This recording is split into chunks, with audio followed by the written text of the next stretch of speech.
Hi friends, ನಮಸ್ಕಾರ. ನನ್ನ ಚಾನಲ್ಗೆ ನಿಮ್ಮೆಲ್ರಿಗೂ ಪ್ರೀತಿಯ ಸ್ವಾಗತ. ನಾನು ಪೂರ್ಣಿಮಾ. ಇವತ್ತು ಬೆಂಗಳೂರಿನಲ್ಲಿ ಇರುವಂತಹ ಒಂದು ಪ್ರಸಿದ್ಧವಾದ ರಾಯರ ಮಠವನ್ನು ನಿಮಗೆ ತೋರಿಸ್ತಾ ಇದ್ದೀನಿ. ಬೆಂಗಳೂರಲ್ಲಿ ಸಾಕಷ್ಟು ರಾಯರ ಮಠಗಳಿದೆ. ಅದರಲ್ಲಿ ಇದು ತುಂಬ ಹಳೆಯ ಒಂದು ರಾಯರ ಮಠ ಅಂತ ಹೇಳ್ಬೋದು. ಶ್ರೀ ಶ್ರೀ ಪಾದರಾಜ ಮಠ, ಮುಳುಬಾಗ್ಲು ಮಠ ಅಂತಲೇ ಹೇಳ್ಬೋದು. ಶ್ರೀ ರಾಘವೇಂದ್ರ ಸ್ವಾಮಿಗಳ ಬೃಂದಾವನದ ಸನ್ನಿಧಾನ, ರಾಘವೇಂದ್ರ ಕಾಲೋನಿ, ಚಾಮರಾಜಪೇಟೆಯಲ್ಲಿ ಇರುವಂತಹ ಒಂದು ರಾಯರ ಮಠ ಇದು. ಸ್ನೇಹಿತರೆ, ಇವತ್ತು ಗುರುವಾರ, ಗುರುಗಳ ದರ್ಶನವನ್ನು ಪಡೆಯೋಣ. ಅದಕ್ಕೂ ಮುಂಚೆ ಚಾನಲ್ನ ಹೊಸದಾಗಿ ನೋಡ್ತಾ ಇದ್ದರೆ ಸಬ್ಸ್ಕ್ರೈಬ್ ಮಾಡ್ಕೊಳ್ಳಿ. ಹಾಗೆ ಪಕ್ಕದಲ್ಲೇ ಇರುವಂಥ ಬೆಲ್ಲೈಕಾನ್ ಮರಿದೆಲ್ಲ ಕ್ಲಿಕ್ ಮಾಡಿ. ಇದರಿಂದ ಹೊಸ ವೀಡಿಯೋಸ್ ಬಂದರೆ ನಿಮಗೆ ನೋಟಿಫಿಕೇಷನ್ ಬರುತ್ತೆ.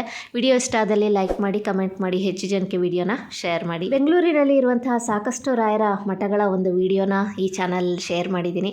ಈ ಮಠದ ಬಗ್ಗೆನೂ ಡೀಟೇಲ್ ವಿಡಿಯೋನ ಶೇರ್ ಮಾಡಿದ್ದೀನಿ. ಲಿಂಕ್ ಬೇಕಾದ್ರೆ ಡಿಸ್ಕ್ರಿಪ್ಷನ್ ಬಾಕ್ಸಲ್ಲಿ ಕೊಟ್ಟಿರ್ತೀನಿ.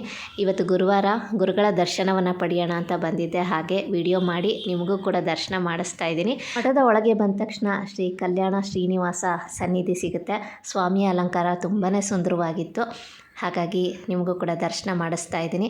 ಈ ಒಂದು ಮಠದ ವಿಶೇಷತೆಯನ್ನು ಹೇಳಲೇಬೇಕು, ಯಾಕೆಂದರೆ ಅಷ್ಟು ಅದ್ಭುತವಾದಂತಹ ಮಠ ಅಂತ ಹೇಳ್ಬೋದು. ಮಂತ್ರಾಲಯದಲ್ಲಿ ಹೇಗೆ ಬೃಂದಾವನದ ಮುಂಭಾಗದಲ್ಲಿ ಮುಖ್ಯ ಪ್ರಾಣದೇವರ ಒಂದು ಸನ್ನಿಧಾನ ಇದೆ, ಅದೇ ರೀತಿ ಇಲ್ಲಿ ಕೂಡ ಮುಖ್ಯ ಪ್ರಾಣದೇವರ ಸನ್ನಿಧಾನ ಇದೆ. ನೋಡ್ತಾ ಇದ್ದೀರಾ ಅಲ್ವಾ? ಬೃಂದಾವನದ ಮುಂಭಾಗದಲ್ಲೇ ಮುಖ್ಯ ಪ್ರಾಣದೇವರ ಸನ್ನಿಧಾನ ಇದೆ. ತುಂಬ ವಿಶೇಷ. ಇಲ್ಲಿ ಬಂದರೆ ಮಂತ್ರಾಲಯಕ್ಕೆ ಹೋದ ಹಾಗೇ ಅನಿಸುತ್ತೆ. ನೋಡಿ ಬೃಂದಾವನ ಎಷ್ಟು ದೊಡ್ಡದಾಗಿದೆ ಅಂತ. ರಾಘವೇಂದ್ರ ಕಾಲೋನಿಯಲ್ಲಿ ಇರುವಂಥ ರಾಯರ ಮಠ ತುಂಬಾ ಸುಂದರವಾಗಿದೆ. ರಾಯರ ಸನ್ನಿಧಾನಕ್ಕೆ ಬಂದ್ರೇ ಮನಸ್ಸಿಗೆ ಒಂದು ಸಮಾಧಾನ ಅಂತ ಹೇಳ್ಬೋದು. ನಿಜವಾಗ್ಲೂ ಬೃಂದಾವನದ ದರ್ಶನ ಮಾಡಿದ್ರೆ ದುರಿತಗಳೆಲ್ಲ ನಿವಾರಣೆ ಆಗುತ್ತೆ. ಸ್ನೇಹಿತರೆ, ಇವತ್ತು ರಾಘವೇಂದ್ರ ಕಾಲೋನಿ, ಚಾಮರಾಜಪೇಟೆಯಲ್ಲಿ ಇರುವಂಥ ರಾಯರ ಮಠ ಹೇಗಿದೆ ಅಂತ ನಿಮಗೂ ಕೂಡ ತೋರಿಸಿದ್ದೀನಿ. ಹಾಗೆ ಬೃಂದಾವನದ ದರ್ಶನವನ್ನು ಕೂಡ ಮಾಡಿಸಿದ್ದೀನಿ.